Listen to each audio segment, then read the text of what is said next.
ಇನ್ನು ಈ ದೀಪವನ್ನು ಹಚ್ಚಿ ನಿಮ್ಮ ಮನೆಯಲ್ಲಿರುವಂಥ ಲಕ್ಷ್ಮಿ ಯಾವುದೇ ಕಾರಣಕ್ಕೂ ನಿಮ್ಮನ್ನು ಮತ್ತು ನಿಮ್ಮ ಮನೆಯನ್ನು ಬಿಟ್ಟು ಆಚೆ ಹೋಗಲಿ. ಅದು ಯಾವ ವಿಚಾರ ಅಂತ ತಿಳಿಸ್ಕೊಡ್ತೀನಿ.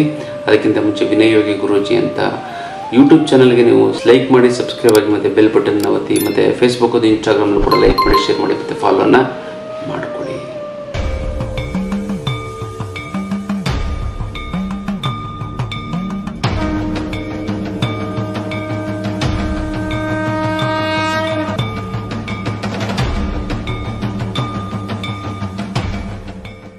ಜೈ ಭಗವಾನ್. ಎಲ್ಲರಿಗೂ ನಮಸ್ಕಾರ. ಓ ಮಹಾದೇವಿ ಚೇತನಷ್ಟುಮಹಿ ತನ್ನ ಐಶ್ವರ್ಯಲಕ್ಷ್ಮಿ ಪ್ರಚೋದಿತ. ನಮಸ್ಕಾರ.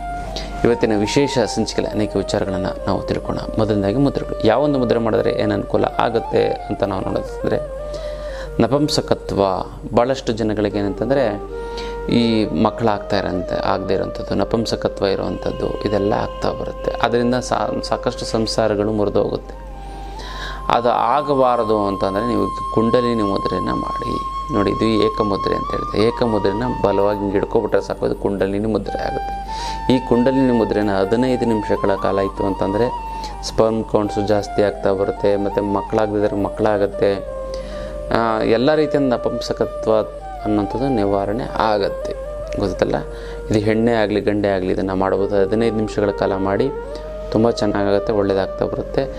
ಇದು ವಿಶೇಷವಾದಂಥ ಒಂದು ಮುದ್ರೆಯ ವಿಚಾರ. ಮತ್ತು ಇದೇ 22ನೇ ತಾರೀಕು ಆನ್ಲೈನ್ ಕ್ಲಾಸಸ್ ಇದೆ. ಸೆಪ್ಟೆಂಬರ್ 22ನೇ ತಾರೀಕು. ಇದು ನೆಗೆಟಿವ್ ಎನರ್ಜಿ ರಿಮೂವಲ್, ಮಾಟ ಮಂತ್ರ ವಾಮಾಚಾರ ಪ್ರಯೋಗ ಆಗಿತ್ತು ಅಂದರೆ ಹೇಗಿಂದ ಹೊರಗಡೆ ಬರೋದು, ಹೇಗೆ ಅದನ್ನು ತಕ್ಕೊಳ್ಳೋದು ನಿಮಗೆ ನೀವೇ ಅನ್ನುವಂಥದ್ದು ಅದ್ಭುತವಾದಂಥ ಒಂದು ವಿಚಾರವನ್ನು ಹೇಳ್ಕೊಡ್ತೀನಿ. ಅದನ್ನು ಮಾಡ್ಕೊಳ್ಳಿ. ಫಸ್ಟ್ ಕ್ಲಾಸ್ ಆಗುತ್ತೆ, ಚೆನ್ನಾಗುತ್ತೆ. ಯಾಕಂದರೆ ದೇಹದಲ್ಲಿ, ಮನೆಯಲ್ಲಿ, ಮನಸ್ಸಿನಲ್ಲಿ, ಆತ್ಮದಲ್ಲಿ ನೆಗೆಟಿವ್ ಎನರ್ಜಿ ಇತ್ತು ಅಂತಂದರೆ ಅದು ಇಡೀ ಸಂಸಾರ ಜೀವನವನ್ನೇ ನಾಶ ಮಾಡ್ತಾ ಬರುತ್ತೆ. ಅದನ್ನು ಯಾವ ರೀತಿ ಹೊರ ಹಾಕುವಂಥದ್ದು ಒಂದು ಕ್ರಿಯೆಯನ್ನು ಹೇಳ್ಕೊಡ್ತೀನಿ. ಪ್ರತಿನಿತ್ಯ ನಾನು 7 ದಿನದ ಕ್ಲಾಸಸ್ ಇರುತ್ತೆ. ಅದು ಪ್ರತಿನಿತ್ಯ ನೀವು ಅದನ್ನು ಮಾಡ್ಕೋತು ಅಂತಂದರೆ ಸಾಕು. ಒಂದು 5 ನಿಮಿಷ ನೀವು ಮನೇಲಿ ಮಾಡ್ಕೋತು ಅಂತಂದರೆ ಸಾಕು. ಜೀವನ ಪರ್ಯಂತ ಯಾವುದೇ ರೀತಿಯಂಥ ನೆಗೆಟಿವ್ ಎನರ್ಜಿ ಬರೋದಿಲ್ಲ. ಅದಕ್ಕೋಸ್ಕರ ನೀವು ಆನ್ಲೈನ್ ಕ್ಲಾಸ್ಗೆ ನೀವು ಮಿಸ್ ಮಾಡದೆ ಜಾಯ್ನ್ ಆಗಿ, ಒಳ್ಳೆಯದಾಗುತ್ತೆ, ಚೆನ್ನಾಗಾಗ್ತವೆ. ಇದು ವಿಶೇಷವಾದಂಥದ್ದು ಮುದ್ರೆಯ ವಿಚಾರ.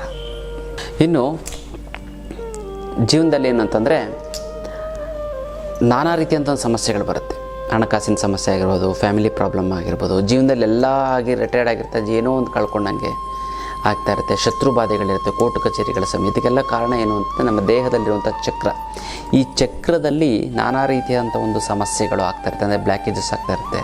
ಇದಕ್ಕೆ ನನಗೆ ಅನಾರೋಗ್ಯದ ಸಮಸ್ಯೆ ಬಂದುಬಿಡುತ್ತೆ. ಈ ಚಕ್ರಗಳ ಆಕ್ಟಿವೇಶನ್ ಮಾಡೋದಕ್ಕೋಸ್ಕರ ಏನು ಮಾಡಬೇಕು ಅಂತಂದರೆ, ಅದ್ಭುತವಾದಂತಹ ಒಂದು ದೇವಸ್ಥಾನಗಳ ದರ್ಶನವನ್ನು ಮಾಡ್ತು ಅಂತಂದರೂ ಸಾಕು, ನಮಗೆ ಚಕ್ರಗಳ ಆಕ್ಟಿವೇಶನ್ ಆಗುತ್ತೆ. ಅದಕ್ಕೋಸ್ಕರ ನಾವು ಪುಣ್ಯಕ್ಷೇತ್ರ ಕಳಿಸ್ತಾ ಹೋಗ್ತೀವಿ. ಚಕ್ರಗಳು ವೀಕ್ ಆಗ್ತು ಅಂತಂದರೆ ಅವ್ರಿಗೆ ಹೇಳ್ಕೊಟ್ಟು ಅದನ್ನೆಲ್ಲ ಸರಿ ಮಾಡೋದಕ್ಕೆ ಅಷ್ಟೊಂದು ಸಮಾಧಾನ ವ್ಯವಧಾನ ಇರೋದಿಲ್ಲ. ಅದಕ್ಕೋಸ್ಕರ ಅದನ್ನು ಮಾಡಬೇಕು. ಕುಂಡಲಿನಿ. ಇನ್ನೊಂದು ಏನು ಅಂತಂದರೆ, ನಾವು ಈ ಸರಿ ಆಧ್ಯಾತ್ಮ ಪಯಣ ಅಂತ ಕೇರಳಗೆ ಕರ್ಕೊಂಡೋಗಿ, ಹೋದ ಸರಿನೂ ಕರ್ಕೊಂಡೋಗಿದ್ದೆ. ಒಂದು ವರ್ಷ ಆಯಿತು, 1 ವರ್ಷ ಗ್ಯಾಪ್ ಆಯಿತು. ಮತ್ತು ಇವಾಗ ಮತ್ತೆ ಕರ್ಕೊಂಡು ಹೋಗ್ತಾಯಿದ್ವಿ. ಅನಂತ ಪದ್ಮನಾಭಕ್ಕೆ ಕರ್ಕೊಂಡು ಹೋಗ್ತಾಯಿದ್ವಿ. ಅಲ್ಲಿ ಹೋಗಿ ನೀವು ನಾನು ಹೇಳೋಂಥ ಸಮಯದಲ್ಲಿ ನಾನು ಹೇಳೋಂಥ ಮಂತ್ರ ಇಟ್ಕೊಂಡು ನೀವು ಹೋಗಿ ದರ್ಶನ ಮಾಡಿದ್ದೇ ಆಯಿತು ಅಂತಂದರೆ ನೀವು ಕೋಟ್ಯಾಧಿಪತಿಗಳಾಗ್ತೀರ. ನಂಬರ್ 1. ಎಷ್ಟೊಂದು ಜನ ಗೊತ್ತಿಲ್ಲ ಯಾವ ಸಮಯದಲ್ಲಿ ಬಿಟ್ಟು ಅದನ್ನು ನಾವು ಮಾಡಿಸ್ತೀವಿ. ಖುದ್ದಾಗಿ ನಾನೇ ನಿಂತ್ಕೊಂಡು ಮಾಡಿಸ್ತೀವಿ. ಫ್ಯಾಮಿಲಿ ಜೊತೆ ಹೋಗಿರ್ತೀರ, ಆದರೆ ಗುರುಗಳ ಜೊತೆ ಹೋಗೋಕ್ಕೆ ಸಾಧ್ಯವೇ ಇಲ್ಲ. ಜೊತೆಗೆ ಅಲ್ಲೊಂದು ಮತ್ತು ವಿಷ್ಣುಮಾಯಿ ಟೆಂಪಲ್ಗೆ ಕರ್ಕೊಂಡು ಹೋಗ್ತೀವಿ. ಅಲ್ಲೆಲ್ಲ ಸೆಲೆಬ್ರಿಟೀಸು ಬಂದು ಅಲ್ಲಿ ಹೋಗಿದ್ದಾರೆ. ಜೊತೆಗೆ ಗುರುವಾಯೂರಿಗೆ ಕರ್ಕೊಂಡು ಹೋಗ್ತೀವಿ. ಮತ್ತು ಚೋಟಾಣಿ ಕೆರೆ, ಅಲ್ಲಿ ಮಾಟ ಮಂತ್ರ ವಾಮಾಚಾರ ಪ್ರಯೋಗ ಆಗಿತ್ತು. ಅಲ್ಲಿ ಎಲ್ಲ ದರ್ಶನ ಮಾಡ್ತಂದರೆ ಪಟ್ ಅಂತ ಹೊರಟೋಗ್ಬಿಡ್ತದೆ ಇದೆಲ್ಲ. ಹಾಗಾಗಿ ಅಧ್ಯಾತ್ಮ ಪಯಣಕ್ಕೆ ನೀವು ಹೆಚ್ಚಿನ ಮಾಹಿತಿಗೆ ನಮ್ಮ ಒಂದು ಆಫೀಸನ್ನು ಕಾಂಟ್ಯಾಕ್ಟ್ ಮಾಡಿ. ಆದಷ್ಟು ಬೇಗ ಅದನ್ನು ರಿಜಿಸ್ಟರ್ ಮಾಡ್ಕೊಳ್ಳಿ. ತುಂಬ ಅನುಕೂಲ ಆಗುತ್ತೆ, ಒಳ್ಳೆಯದಾಗ್ತಾ ಬರುತ್ತೆ. ಗೊತ್ತಲ್ಲ, ಇದು ಆಧ್ಯಾತ್ಮದ ಪಯಣದ ಒಂದು ವಿಚಾರ. ಇನ್ನು ಈ ದೀಪವನ್ನು ಹಚ್ಚಿ ನಿಮ್ಮ ಮನೆಯಲ್ಲಿರುವಂಥ ಲಕ್ಷ್ಮಿ ಯಾವುದೇ ಕಾರಣಕ್ಕೂ ನಿಮ್ಮನ್ನು ಮತ್ತು ನಿಮ್ಮ ಮನೆಯನ್ನು ಬಿಟ್ಟು ಆಚೆ ಹೋಗಲಿ. ಅದು ಯಾವ ವಿಚಾರ ಅಂತ ತಿಳಿಸ್ಕೊಡ್ತೀನಿ. ಅದಕ್ಕಿಂತ ಮುಂಚೆ ವಿನಯ್ ಯೋಗಿ ಗುರೂಜಿ ಅಂತ ಯೂಟ್ಯೂಬ್ ಚಾನಲ್ಗೆ ನೀವು ಲೈಕ್ ಮಾಡಿ, ಸಬ್ಸ್ಕ್ರೈಬ್ ಆಗಿ, ಮತ್ತು ಬೆಲ್ ಬಟನ್ನ ಒತ್ತಿ, ಮತ್ತು ಫೇಸ್ಬುಕ್ ಅದು ಇನ್ಸ್ಟಾಗ್ರಾಮ್ನಲ್ಲೂ ಕೂಡ ಲೈಕ್ ಮಾಡಿ, ಶೇರ್ ಮಾಡಿ, ಮತ್ತು ಫಾಲೋನ ಮಾಡಿಕೊಡಿ. ಅದಲ್ಲ ನೋಡಿ, ದೀಪವನ್ನು ಲಕ್ಷ್ಮೀ ತತ್ವವನ್ನು ಜಾಗೃತಿ ಹೇಗೆ ಮಾಡಬೇಕು ಅಂತಂದರೆ, ದೀಪವನ್ನು ಹಚ್ಚುವುದರ ಮುಖಾಂತರ. ನೀವು ದೀಪವನ್ನು ಎಷ್ಟು ಚೆನ್ನಾಗಿ ಹಚ್ತೀರೋ ಮನೇಲಿ ಅಷ್ಟು ಚೆನ್ನಾಗಿ ಲಕ್ಷ್ಮಿ ಇರುತ್ತೆ ನೋಡಿ. ಅಖಂಡ ದೀಪ ಅಂತ ನಿಮ್ಗೆ ಯಾರ ಮನೆಯಲ್ಲ ತುಂಬ ಹಣಕಾಸಿನ ಸಮಸ್ಯೆ ಇತ್ತು ಅಂತಂದರೆ, ನೀವು ಶ್ರೀಮಂತರಾಗಬೇಕು ಅಂತಂದರೆ ನೀವೇನು ಮಾಡಬೇಕಲ್ಲ, ಅಖಂಡ ದೀಪವನ್ನು ಹಚ್ಚಿ. ಒಂದು ದೀಪವನ್ನು ಹಚ್ಬಿಟ್ಟು ಅದು ಉರಿತಾ ಇರಬೇಕು, 24 hours ಉರಿತಾ ಇರಬೇಕು. ಖರ್ಚಾಗುತ್ತೆ, 2 ದಿನಕ್ಕೂ 3 ದಿನಕ್ಕೂ 1 ಲೀಟ್ರ್ ಖರ್ಚಾಗುತ್ತೆ ಎಣ್ಣೆ, ನೀವು ತಲೆ ಕೆಡಿಸ್ಕೋಬೇಡಿ. ಬಟ್ ನೀವು ಶ್ರೀಮಂತರಾಗಬೇಕು ಅಂತ ನೀವು ಪ್ರತಿದಿನ ನೀವು ಎಣ್ಣೆ ಹಾಕ್ತಾ ಇರಬೇಕು. ದೀಪ ಯಾವುದೇ ಕಾರಣಕ್ಕೂ ಹಾರಬಾರ್ದು ಗೊತ್ತಲ್ಲ, ಅಲ್ಲಿ ಲಕ್ಷ್ಮಿ ಉದ್ಭವ ಆಗ್ತಾಳೆ ಮುಂದೆ. ಹಾಗಾಗಿ ಇವತ್ತು ಇದನ್ನು ನೀವು ಮಾಡಿಕೊಡಿ. ಬಟ್ ಎಲ್ಲರೂ ಅಖಂಡ ದೀಪವನ್ನು ಹಚ್ಚಕ್ಕಾಗೋದಿಲ್ಲ. ಅಖಂಡ ದೀಪವನ್ನು ಹಚ್ಚಿರ್ತೀರ, ಯಾವುದೋ ಕಾರಣಕ್ಕೆ ಆರೋಗ್ಬಿಡುತ್ತೆ, ಅವಾಗ ನೀವು ಬೇಜಾರು ಮಾಡ್ಕೊಳ್ಳೋವಂಥದ್ದು. ಮತ್ತು ಬತ್ತಿ ದೊಡ್ಡದಾಗಿ ಹಾಕಿರ್ತೀರ, ಚೇಂಜ್ ಮಾಡಬೇಕಾಗತ್ತೆ. ಎಷ್ಟೊಂದು ಜನ ಅಖಂಡ ದೀಪವನ್ನು ಹಚ್ಚಕ್ಕೆ ಹೋಗಿ 3 ತಿಂಗಳು 6 ತಿಂಗಳು ಹಚ್ಚಿ ಫೇಲ್ಯೂರ್ ಆಗಿದ್ದಾರೆ. ಯಾಕಂದರೆ ಬತ್ತಿನ ಚೇಂಜ್ ಮಾಡ್ತಾ ಇರಬೇಕಾಗತ್ತೆ. ಮತ್ತು ಯಾವುದೋ ಒಂದು ಗಾಳಿ ಬರುತ್ತೆ, ಕ್ಲೀನ್ ಮಾಡ್ತಾ ಇರಬೇಕಾದ್ರೆ ಅವಾಗ ಆರೋಗುತ್ತೆ. ಯಾರೋ ಮಕ್ಕಳು ಮರಿ ಬರ್ತಾರೆ, ಯಾರೋ ಸಡನ್ನಾಗತ್ತೆ, ಯಾವುದೋ ಗಾಳಿ ಬರುತ್ತೆ, ಎಲ್ಲ ಅವಾಗ ಏನಾದ್ರು ತುಂಬ ಬೇಜಾರಾಗಿಬಿಡ್ತಾರೆ. ಅದಕ್ಕೋಸ್ಕರ ಇವು ಅಖಂಡ ದೀಪವನ್ನು ಹಚ್ಚುವಂಥ ಅವಶ್ಯಕತೆ ಇಲ್ಲ. ಸಣ್ಣ ಪುಟ್ಟ ನಾನು ಹೇಳುವಂಥ ದೇವರ ದೀಪಗಳು ಅಂತ ನಾನು ಸುಮಾರು ಇದನ್ನು ದೇವರ ದೀಪಗಳನ್ನು ನೀವು ಹಚ್ಚೋದು ಅಂತಂದರೆ ಸಾಕು, ನಿಮಗೆ ಯಾವುದೇ ರೀತಿಯಿಂದ ಒಂದು ಸಮಸ್ಯೆಗಳು ಆಗೋದಿಲ್ಲ. ಏನು ಅಂತ ನೋಡತ್ತಂದರೆ, ಈ ದೀಪವನ್ನು ಹಚ್ಚಿ ಲಕ್ಷ್ಮಿ, ಯಾಕಂದರೆ ಲಕ್ಷ್ಮಿ ನೋಡ್ತಾ ಇರ್ತಾರಂತೆ, ಯಾರ ಮನೆಯಲ್ಲಿ ಸದಾ ದೀಪ ಬೆಳಗ್ತಾರೋ ಅಲ್ಲಿ ಬರ್ತಾರೆ. ಅದಕ್ಕೆ ನೋಡಿ, ಈ ದೀಪಾವಳಿ ಹಬ್ಬದ ದಿನ ಲಕ್ಷ್ಮಿ ಪೂಜೆ ಮಾಡ್ತಾರೆ. ಯಾಕಂದರೆ ಅದಕ್ಕೆ ಏನು ಮಾಡ್ತಾರೆ, ಯಾರ ಮನೆ ಅದಕ್ಕೆ ದೀಪ ಎಲ್ಲ ಮನೆ ತುಂಬ ಹಚ್ಬಿಡ್ತಾರೆ, ಲಕ್ಷ್ಮಿ ಬಂದ್ಬಿಡ್ತಾರೆ. ಅದಕ್ಕೆ ಕಾಂಪೌಂಡ್ ಮೇಲೆ, ಮನೆ ಒಳಗಡೆ, ಮನೆ ಹೊರಗಡೆ ಎಲ್ಲ ಕಡೆ ಹಚ್ತಾರೆ. ಆ ದೀಪಾವಳಿ ನೀವು ಎಷ್ಟು ದೀಪ ಹಚ್ತೀರೋ ಅಷ್ಟು ಒಳ್ಳೆಯದು. ಮನೆ ಕಾಂಪೌಂಡ್ ಒಳಗಡೆ, ಮೇಲೆ, ಕೆಳಗಡೆ, ಹೊಸಲು ಮೇಲೆ, ಕಿಟಕಿ ಮೇಲೆ ಎಲ್ಲ ದೀಪ ಹಚ್ತಾರೆ. ಅದು ಪಾಸಿಟಿವ್ ಎನರ್ಜಿ ಹೆಂಗೂ ಆಗುತ್ತೆ ಅಂದರೆ ಎಲ್ಲ ಮನೇಲಿ ಹಚ್ಚಿ ಆ ದೀಪದ ಒಂದು ಕಾವು ಈ ಆಕಾಶಕ್ಕೆ ಹೋಗಿ ಆಕಾಶದಲ್ಲಿ ಒಂದು ಪಾಸಿಟಿವ್ ಎನರ್ಜಿ ಕ್ರಿಯೇಟ್ ಆಗಿ, ವಾತಾವರಣ ಕ್ರಿಯೇಟ್ ಆಗಿ ಅದು ನಮ್ಮ ಮೇಲೆ ಬಿದ್ದಾಗ ನಮಗೆ ಶಾಂತಿ, ಸಮಾಧಾನ, ಒಳ್ಳೆಯದು, ದೈವಶಕ್ತಿ ಎಲ್ಲ ಬರ್ತಾ ಹೋಗುತ್ತೆ. ನೋಡಿ, ಒಂದೇ ಒಂದು ಪ್ರಕೃತಿಯ ಮೇಲೆ ಮನಸ್ಸಿನ ಒಂದು ಮನಸ್ಸಿರುತ್ತೆ, ಮನುಷ್ಯನ ಒಂದು ಮನಸ್ಥಿತಿ ಇರುತ್ತೆ. ನೀವು ಇಲ್ಲಿ ಬೆಳಿಗ್ಗೆ ಎದ್ದು ಚೆನ್ನಾಗಿ ಹೊರಗಡೆ ಹೋಗಿ ಕೆಲಸ ಮಾಡೋಣ ಅಂತ ಹೋಗ್ತೀರ, ಫುಲ್ಲು ಮೋಡ ಬಂದ್ಬಿಡುತ್ತೆ, ಮಳೆ ಬರೋಂಗಿರುತ್ತೆ, ಗುಡುಗು, ಅವಾಗ ಏನಿರುತ್ತೆ, ಮೂಡೇ ಊಟ ಆಗ್ಬಿಡುತ್ತೆ, ಏನು ಕೆಲಸನೂ ಮಾಡೋಕ್ಕೆ ಇಷ್ಟ ಆಗಲ್ಲ. ಇವಾಗ ಬಿಡು, ನಾಳೆ ಮಾಡೋಣ, ಈಗ ಮಳೆ ಹಂಗೆ ಹಿಂಗೆ ಅಂತ ಅಂದ್ಕೊಂಡು ಕೂತ್ಕೊಬಿಡ್ತೀರಾ. ಇನ್ನು ಬರಬೇಕಾಗಿರೋ ದುಡ್ಡು ಬರ್ತಾ ಇಲ್ಲ ಅಂತಂದರೆ, ಕೊಡೋರಿಗೆ ಕೊಡೋಕ್ಕಾಗ್ತಾ ಇಲ್ಲ ಅಂದರೆ, ಸಿಕ್ಕಾಪಟ್ಟೆ ಸಾಲ ಆಗಿತ್ತು ಅಂದರೆ, ಗುರುಗಳೇ ದುಡ್ಡು ನೀರು ಥರ ಖರ್ಚಾಗ್ತಾಯಿದೆ ಗುರುಗಳೇ, ಎಲ್ಲಿ ಬರುತ್ತೆ ಎಲ್ಲಿ ಹೋಗುತ್ತೆ ಅನ್ನೋದೇ ಗೊತ್ತಾಗ್ತಾ ಇಲ್ಲ ಅಂತ ಇರ್ತಾರೆ. ಗುರುಗಳೇ, ಸಾಲದವರು ಫೋನ್ ಮೇಲೆ ಫೋನು, ಮೆಸೇಜ್ ಮೇಲೆ ಮೆಸೇಜು, ನೀನು ದುಡ್ಡು ಕೊಡಲಿಲ್ಲ ಅಂತಂದರೆ ಮನೆ ಹತ್ರ ಬಂದು ಗಲಾಟೆ ಮಾಡ್ತೀನಿ ಅಂತಾರೆ. ಅದಕ್ಕೆಲ್ಲ ನೀವು ತಲೆನೇ ಕೆಡಿಸ್ಕೊಬಿಡಿ ಅಂತ. ಅದಕ್ಕೆಲ್ಲ ಏಕೈಕ ರಾಮಬಾಣ ಅಂದರೆ ಅಷ್ಟಲಕ್ಷ್ಮಿ ಯಂತ್ರ. ಈ ಅಷ್ಟಲಕ್ಷ್ಮಿ ಯಂತ್ರವನ್ನು ಮನೆಯಿಟ್ಟು ಪ್ರತಿಷ್ಠಾಪನೆ ಮಾಡಿ, ಅದೆಂಥದ್ದೇ ಹಣಕಾಸಿನ ಸಮಸ್ಯೆ ಇತ್ತು ಅಂತಂದ್ರೂ ಕೂಡ ಸಂಪೂರ್ಣವಾಗಿ ನಿವಾರಣೆ ಆಗುವುದರಲ್ಲಿ 2 ಮಾತಿಲ್ಲ ಅಲ್ಲ. ಈ ಒಂದು ಅಷ್ಟಲಕ್ಷ್ಮಿ ಯಂತ್ರಕ್ಕೆ ಮುಟ್ಟು, ಕಟ್ಟು, ಚೆಟ್ಟು, ಮಡಿ, ಮೇಲ್ಗೆ, ಸುತ್ಕ, ಗೀತ್ಕ, ವೆಜ್ಜು, ನಾನ್ ವೆಜ್ಜು, ಜಾತಿ ಗೀತಿ, ದಿಕ್ಕು ಗಿಕ್ಕು ಆ ಥರದ್ದೇನಿಲ್ಲ. ಇಟ್ಟ ಕೆಲಸ ಆಗುತ್ತೆ. ದೇವ್ರ ಮೇಲಾರು ಇಡ್ಬೋದು, ಬೀರಿನಲ್ಲಾರು ಇಡ್ಬೋದು. ಪ್ರತಿದಿನ ಪೂಜೆ ಮಾಡಲೇಬೇಕು ಅಂತ ಕಂಡೀಷನ್ ಇಲ್ಲ. ಪೂಜೆ ಮಾಡಲಿಲ್ಲ ಅಂತಂದ್ರೂ ಕೂಡ ನಡೆಯುತ್ತೆ. ಅದಕ್ಕೆ ದೇವ್ರ ಮೇಲಾರು ಇಡ್ಬೋದು, ಬೀರಿನಲ್ಲಾದರೂ ಕೂಡ ಇಟ್ಟು ಪ್ರಾಣ ಪ್ರತಿಷ್ಠಾಪನೆ ಮಾಡಿ. ಇದು ಸಾಕ್ಷಾತ್ ಲಕ್ಷ್ಮೀ ದೇವಿ ಇದ್ದಂಗೆ ನಿಮ್ಮ ಮನೆಯಲ್ಲಿ ನೆಲೆಸ್ತಾಳೆ. ಇದೊಂದು ಇತ್ತು ಅಂತ ನೀವು ಹಣಕಾಸಿನ ಸಮಸ್ಯೆಯನ್ನು ಮರೆತು ಬಿಡಿ ಸಂಪೂರ್ಣವಾಗಿ. ಅದಕ್ಕೆ ಇದನ್ನು ಕೊರೆಯಲ್ಲಿ ಕಳಿಸೋದಕ್ಕಾಗೋದಿಲ್ಲ. ನೇರವಾಗಿ ಖುದ್ದು ನನ್ನ ಭೇಟಿಗೆ ನನ್ನ ಕೈಯಾರೆ ನೀವು ತೆಗೆದುಕೊಂಡು ಹೋಗಿ, ತುಂಬ ಚೆನ್ನಾಗುತ್ತೆ, ಒಳ್ಳೆಯದಾಗುತ್ತೆ. ಕರ್ಮ ಕಳೆದಿದ್ದರೆ ಮಾತ್ರ ಇದನ್ನು ತೆಗೆದುಕೊಳ್ಳೋಕ್ಕಾಗೋದು. ನೀವು ಎಷ್ಟು ನಂಬಿಕೆ ಭಕ್ತಿ ಇಟ್ಟು ಇದ್ರ ಮೇಲೆ ಪೂಜೆ ಮಾಡ್ತೀರಾ ಅಷ್ಟು ನಿಮಗೆ ಒಳ್ಳೆಯದಾಗ್ತಾ ಬರುತ್ತೆ. ಸಾಲಗಳೆಲ್ಲ ತೀರೋಗ್ಬಿಡುತ್ತೆ. 3 ಅಮಾವಾಸ್ಯೆ ಕಳೆದ 6 ತಿಂಗಳು ಒಳಗಡೆ ಎಷ್ಟೊಂದು ಬಗೆಯ 50% ತಿಳಿಬಿಡಿ, ನೀವು ಎಷ್ಟೊಂದು ರಿಲೀಫ್ ಆಗಿಬಿಡ್ತೀರ. ಅದೆಲ್ಲ ಎಷ್ಟೊಂದು ಜನ ಈ ಯಂತ್ರ ತೆಗೆದುಕೊಂಡು ಸೈಟ್ ತೊಗೊಂಡಿದ್ದಾರೆ, ಮನೆ ಕಟ್ಕೊಂಡಿದ್ದಾರೆ, ಮಕ್ಳಿಗೆ ಓದಿಸಿದ್ದಾರೆ, ಮಕ್ಳಿಗೆ ಮದುವೆ ಮಾಡಿದ್ದಾರೆ, ಫಾರಿನಲ್ಲೆಲ್ಲ ಇದ್ದಾರೆ. ನಿಮಗೂ ಹಂಗೆ ಆಗಬೇಕಲ್ವ. ಅದಕ್ಕೋಸ್ಕರ ಈ ಅಷ್ಟಲಕ್ಷ್ಮಿ ಯಂತ್ರನ ಮನೆಯಲ್ಲಿ ಪ್ರತಿಷ್ಠಾಪನೆ ಮಾಡಿ, ತುಂಬ ಚೆನ್ನಾಗುತ್ತೆ. ನಿಮ್ಮೆಲ್ಲ ಹಣಕಾಸಿನ ಸಮಸ್ಯೆನ ಮರೆತು ಬಿಡಿ, ಅಷ್ಟು ದುಡ್ಡು ನಿಮ್ಮ ಕೈಯಲ್ಲಿರುತ್ತೆ. ಗೊತ್ತಲ್ಲ, ಇದು ವಿಶೇಷವಾದಂಥ ಒಂದು ಅಷ್ಟಲಕ್ಷ್ಮಿ ಅಂತದ ವಿಚಾರ. ಸಿಕ್ಕಾಪಟ್ಟೆ ಚಳಿ ಆಗ್ತಾಯಿತ್ತು ಅಂತಂದರೆ ಒಂಥರ ವಾತಾವರಣ, ಕಂಫರ್ಟಬಲ್ ಝೋನ್ ಇರ್ತೀರಿ. ಬೆಚ್ಚಗಿದ್ದು ಮನೆದ್ದು ಬಿಡೋಣ ಅಂತ ಇರ್ತೀರಿ. ಯಾವ ಕೆಲಸ ಕಾರ್ಯಗಳು ಆ್ಯಕ್ಟಿವ್ ಆಗಿ ಮಾಡೋದಿಲ್ಲ. ಅದಕ್ಕೋಸ್ಕರ ತುಂಬ ಬಿಸಿಲಿತ್ತು ಅಂತಂದ್ರೆ ಅಯ್ಯೋ ಮನೆಯಿಂದ ಆಚೆನೂ ಹೋಗಲ್ಲ ನೀವು. ಅದಕ್ಕೆ ಎಳೆ ಬಿಸಿಲು ಬರಬೇಕು, ಮಧ್ಯಮವಾಗಿರಬೇಕು. ಆವಾಗ ನಿಮ್ಮೆಲ್ಲ ಕೆಲಸ ಕಾರ್ಯಗಳು ಆಕ್ಟಿವಿಟಿ ತುಂಬ ಚೆನ್ನಾಗಿ ಪಟ ಪಟ ಪಟ ಪಟ ಪಟ ಅಂತ ಕೆಲಸ ಆಗ್ತದೆ.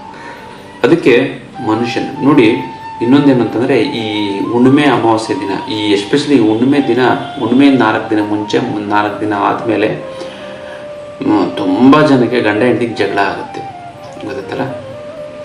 ಹಾಗಾಗಿ ಈ 4 ತುಂಬ ಅನಾವಶ್ಯಕವಾಗಿ ಮನಸ್ಸು ಕೆರಳುತ್ತಾ ಹೋಗುತ್ತೆ. ಹುಷಾರಾಗಿರಬೇಕು. ಮತ್ತು ದೇವಸ್ಥಾನಕ್ಕೆ ಹೋಗ್ಬೇಕು ಬನ್ನಿ ಅದೆಲ್ಲ ಇದೆ. ಪ್ರಕೃತಿ ಒಂದು ಮನುಷ್ಯನ ಮೇಲೆ ಬೀಳುವಂತಹ ಒಂದು ಮನುಷ್ಯನ ಮನಸ್ಸಿನ ಮೇಲೆ ಬೀಳುವಂಥ ಪ್ರಭಾವಗಳು ನಾನು ಹೇಳಿದ್ದೆ. ಅದಕ್ಕೋಸ್ಕರ ನೀವೇನು ಮಾಡಬೇಕು ಅಂತಂದರೆ, ನೀವು ಲಕ್ಷ್ಮೀ ಶಾಶ್ವತವಾಗಿ ನಿಮ್ಮ ಮನೇಲಿರಬೇಕು ಅಂತಂದರೆ ನೀವೇನು ಮಾಡೋದಂತಂದರೆ, ಈ ಕಾಮಾಕ್ಷಿ ದೀಪವನ್ನು ನೀವು ಹಚ್ಚಬೇಕು. ಮತ್ತಲ್ಲ ಈ ಕಾಮಾಕ್ಷಿ ದೀಪವನ್ನು ಹಚ್ಚಬೇಕು. ಮತ್ತು ಇದನ್ನು ನೀವೇನು ಮಾಡಬೇಕು, ತುಪ್ಪದ ಎಣ್ಣೆ ಹಾಕಬೇಕು. ತುಪ್ಪದ ಎಣ್ಣೆ, ತುಪ್ಪನ ಕರೆಸಿದ್ರೆ ಅದು ಎಣ್ಣೆ ಥರ ಆಗುತ್ತೆ. ಅದನ್ನು ತುಪ್ಪದ ಅದರ ಒಳಗಡೆ ನೀವೇನು ಮಾಡಬೇಕು, 3 ಅಥವಾ 6 ಎಕ್ಕದ ಹೂವನ್ನು ನೀವು ಇಟ್ಟು 1 ಸ್ಪೂನ್ ಹಾಲನ್ನು ಅದರ ಒಳಗಡೆ ಹಾಕಬೇಕು ಸರ್. ಆಮೇಲೆ ದೀಪವನ್ನು ಹಚ್ಚಬೇಕು. ಇದನ್ನು ಶುಕ್ರವಾರದ ದಿನ, ಅಮಾವಾಸ್ಯೆ ಶುಕ್ರವಾರ, ಮಂಗಳವಾರ, ಶುಕ್ರವಾರ ಮತ್ತು ಅಮಾವಾಸ್ಯೆ ದಿನ ಹಚ್ಚಬೇಕು. ಇದಂದರೆ ಪ್ರತಿ ಶುಕ್ರವಾರ ಒಂದಿನ ಹಚ್ಚಿ ಮತ್ತು ಅಮಾವಾಸ್ಯೆ ದಿನ ಒಂದಿನ ಹಚ್ಚಿ. ಇದು ಅಮಾವಾಸ್ಯೆಯ ರಾಹು ಕಾಲದಲ್ಲಿ ಮತ್ತು ಈ ಶುಕ್ರವಾರದ ರಾಹು ಕಾಲದಲ್ಲಿ ನೀವು ಹಚ್ಬಿಡ್ತು ಅಂತಂದರೆ ಲಕ್ಷ್ಮಿ ನಿಮ್ಗೆ ಶಾಶ್ವತವಾಗಿ ನಿಮ್ಮ ಮನೆ ಬಿಟ್ಟು ಹೋಗೋದಿಲ್ಲ. ಬರೆದಿಟ್ಕೊಳ್ಳಿ ಇದನ್ನು, ಅಷ್ಟು ಚೆನ್ನಾಗಾಗುತ್ತೆ. ಇದನ್ನು ಮಾಡಿ ಸಿಂಪಲ್ ಆಗಿರೋಂಥದ್ದು ರೆಮಿಡಿ, ಸಿಂಪಲ್ ಆಗಿರೋಂಥ ತಂತ್ರ ಅದೆಲ್ಲ ಮಾಡ್ಕೊಳ್ಳಿ. ತುಂಬ ಚೆನ್ನಾಗುತ್ತೆ. ಒಳ್ಳೆ ಇದರಿಂದ ನಿಮಗೆ ದುಡ್ಡು, ಹೆಸರು, ಕೀರ್ತಿ ಎಲ್ಲವೂ ಸಿಗ್ತಾ ಹೋಗುತ್ತೆ ಗೊತ್ತಲ್ಲ.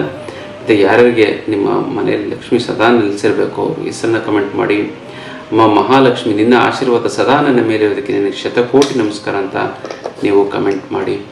ನಾನು ತಂತ್ರವನ್ನು ಮಾಡ್ತೀನಿ, ಸಂಕಲ್ಪವನ್ನು ಮಾಡಿ ಒಂದಕ್ಕೊಂದು ಸೇರಿ ತುಂಬ ಚೆನ್ನಾಗಿ ತುಂಬ ಒಳ್ಳೆಯದಾಗ್ತಾ ಗೊತ್ತಲ್ಲ. ವಿಶೇಷವಾದಂಥ ಒಂದು ತಂತ್ರದ ವಿಚಾರ. ನಮ್ಮ ಹತ್ರ ತುಂಬ ಜಾತಕಗಳು ಬರ್ತಾ ಇರ್ತವೆ.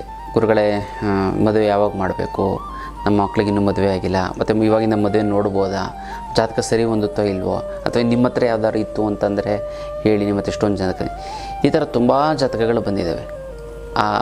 ಅದಕ್ಕೋಸ್ಕರ ನಾನೇ ಒಂದು ವೇದಿಕೆಯನ್ನು ಸೃಷ್ಟಿ ಮಾಡಿದ್ದೆ, ಅದೇ ಐಶ್ವರ್ಯ ಮ್ಯಾಟ್ರಿಮೋನಿ. ಈ ಐಶ್ವರ್ಯ ಮ್ಯಾಟ್ರಿಮೋನಿಗೆ ಬಂತು ಅಂತಂದರೆ, ನೀವು ರಿಜಿಸ್ಟರ್ ಆಯಿತು ಅಂದರೆ ತುಂಬ ಜನ ನಮ್ಮಲ್ಲಿ ಬರೋವಂಥವ್ರು ಅದನ್ನು ನೋಡಿ ಅಲ್ಲೇ ಒಂದು ಸೆಟ್ ಆಗಿ ಈ ಥರ ಒಂದು 30-40 ಮದುವೆಗಳಾಗಿದ್ದಾವೆ. ಅದಕ್ಕೋಸ್ಕರ ಇದಕ್ಕೊಂದು ವೇದಿಕೆನೇ ನಿರ್ಮಾಣ ಮಾಡೋಣ ಅಂತ ಖುಷಿ ಆಯಿತು. ಎಲ್ಲ ಕರೀತಾರೆ ನಮ್ಮನ್ನ, ಗುರುಗಳೇ ನಿಮ್ಮಿಂದ ಮದುವೆ ಆಯಿತು ಅಂದ ತಕ್ಷಣ ಒಂದು ಆನಂದ, ಖುಷಿ. ಯಾಕೆ ಮಾಡಬಾರದು ಅಂತ ಒಂದು ಮಾಡ್ತಾಯಿದ್ದೀನಿ, ಮಾಡಿದ್ದೀನಿ ಕೂಡ. ಅದು ವೆಬ್ಸೈಟು ಮತ್ತು ಇದರಲ್ಲೆಲ್ಲ ಇದೆ, ಆ್ಯಪು ಕೂಡ ಇದೆ. ಐಶ್ವರ್ಯ ಮ್ಯಾಟ್ರಿಮೋನಿ ಅಂತ ಗೊತ್ತದೆ, ನಿಮಗೆ ಬರುತ್ತಾ ಹೋಗುತ್ತೆ. ಖಂಡಿತವಾಗ್ಲೂ ಕೂಡ ನೀವು ಆ ಒಂದು ಮ್ಯಾಟ್ರಿಮೋನಿಗೆ ನೀವು ಜಾಯ್ನ್ ಆಗಿ ನಿಮ್ಮ ಮಕ್ಕಳು ಒಳ್ಳೆ, ಯಾಕಂದರೆ ಸಂಪ್ರದಾಯಸ್ಥ ಕುಟುಂಬದವ್ರು ಮಾತ್ರ ಇಲ್ಲಿ ಬರುವಂಥವ್ರು. ಮತ್ತು ಡಾಕ್ಟ್ರು, ಇಂಜಿನಿಯರು, ಬಿಸ್ನೆಸ್ ಮೆನ್ನು ಮತ್ತು ಒಳ್ಳೊಳ್ಳೆ ಪ್ರೊಫೆಷನ್ಸ್ ಇರೋ ಗೌರ್ಮೆಂಟ್ ಎಂಪ್ಲಾಯೀಸು ಈ ಥರದವರೆಲ್ಲ ಸಿಗ್ತಾರೆ. ಅದು ನಿಮಗೆ ಮ್ಯಾಚ್ ಆಯಿತು ಅಂತಂದರೆ, ಇಲ್ಲ ಅಂತಂದರೆ ಇಲ್ಲಿ ಒಂದು ಮುಂದೆ ಇದು ಚೆನ್ನಾಗಿ ಆಗ್ತಕ್ಕಂಥ ಸಮಾವೇಶ ಅಂತ ಮಾಡ್ತೀವಿ. ಸಮಾವೇಶದಲ್ಲಿ ವಧುಗಳು ಬರ್ತಾರೆ, ವರರು ಕೂಡ ಬರ್ತಾರೆ ಅಂತಲ್ಲ. ನಮ್ಮ ಆಶ್ರಮದಲ್ಲೇ ಕೂತ್ಕೊಂಡು ಮಾತಾಡೋ ಇಷ್ಟ ಆಯಿತು ಅಂತಂದರೆ ಮುಂದುವರಿತಾರೆ, ಇಲ್ಲ ಅಂತಂದರೆ ಯಾರಿಗೂ ಗೊತ್ತಾಗಲ್ಲ. ಯಾಕಂದರೆ ಒಂದು ಹುಡುಗ ಬಂದರು ಏನು ಸೆಟ್ ಆಗಿಲ್ಲ, ಅಥವಾ ಒಂದು ಹುಡುಗಿ ನೋಡ್ತಾ ಇನ್ನೂ ಸೆಟ್ ಆಗಿಲ್ಲ ಅನ್ನೋದಕ್ಕಿಂತ ಅವ್ರ ಮನೆಗೆ ಇವ್ರಿಗೆ ಹೋಗೋದು, ಇವ್ರನ್ನ ಒಂಥರ ನೋಡುವಂಥದ್ದು, ಸೆಟ್ ಆದಮೇಲೆ ಊಟಕ್ಕೆ ಹಾಕೋಣ, ಇಲ್ಲ ಅಂತಂದರೆ ಬೇಡ, ಇದ್ದದ್ದು ಏನೋ ನಾನಾ ರೀತಿಯಂಥ ಒಂದು ಮಿಸ್ಕನ್ಸೆಪ್ಷನ್ ಇದೆ. ಅದಕ್ಕೋಸ್ಕರ ಇಲ್ಲೇ ಒಂದು ಸಮಾವೇಶ ಅಂತ ಮಾಡಿದಾಗ ಹುಡುಗನ ಒಂದು ತಂದೆ ತಾಯಿಗಳು, ಹುಡುಗಿನ ತಂದೆ ತಾಯಿಗಳು ಎಲ್ಲ ನೋಡ್ತು ಮಾತಾಡಿಕೊಂಡು ಎಸ್ ಅಂದರೆ ಮೂವ್ ಆಗ್ತಾರೆ, ಇಲ್ಲ ಅಂತಂದರೆ. ಅದಕ್ಕೋಸ್ಕರ ಒಂದು ಐಶ್ವರ್ಯ ಮ್ಯಾಟ್ರಿಮೋನಿ ಅಂತ ಇದೆ. ಇದಕ್ಕೆ ಹೆಚ್ಚಿನ ಮಾಹಿತಿ ನಮ್ಮ ಆಫೀಸ್ಗೆ ಕಾಂಟ್ಯಾಕ್ಟ್ ಮಾಡಿ, ಫೋನ್ ಮಾಡಿ ತಿಳ್ಕೊಳ್ಳಿ.